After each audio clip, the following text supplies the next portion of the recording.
and it's called the Colossal Cat in the Box. And the reason it's called that is because it's essentially a bigger version of the Cat in the Box, the deluxe edition. This is going to be adding a bunch of new components, about 4 times larger than in the original game. Everything's going to be bigger except the cards, and it's also going to be offering you some cute storage solutions as well. But even though this isn't changing the core rule set of the game, it is also going to be adding 2 new expansions if you want to play the game a little bit differently. It's also adding an extra card for when you do play with 5 players. But if you're not familiar with this game, it's a really interesting and unique trick-taking game where players are going to be dealt a hand of cards at the start of the round, and then just like in your usual trick-taking game, each player is going to be playing cards into a trick, and the player that plays the highest card of the lead color is going to be winning that trick,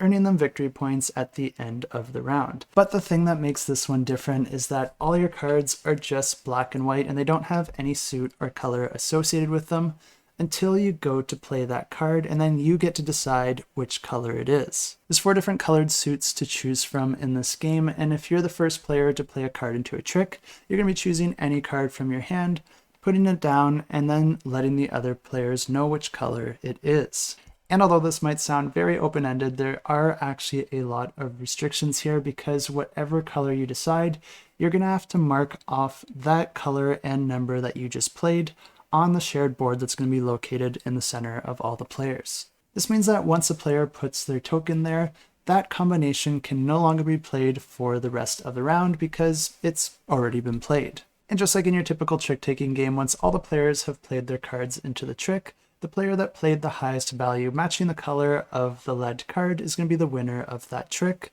unless a player played trump. And in this game, the red suit is always trump. And if a player plays a red card into a trick, then the lead color doesn't matter anymore. It's just going to be the player that plays the highest value of trump that's going to be winning that trick. But now you're probably asking yourself, if I can just decide whichever color I want my card to be, why don't I just always make it red so that I win every trick? And the answer to that comes with this second board, because each player is going to have this small board with all 4 colors around the perimeter of it, with each of the colors having a token on it, indicating that you still have cards in that color. And if you decide to play a card that doesn't match the lead color, then you're essentially saying that you have no more cards of that color in your hand, and that decision persists with you because you're going to be removing that token from that colored spot on this personal board, meaning that you can't play any more cards of that color for the rest of the round. Losing access to those colors does limit your options in the following tricks, and you could even end up in situations where you no longer have any cards that you can play because you've limited yourself to only specific colors, and maybe those colors already have tokens on the numbers that you still have in your hand.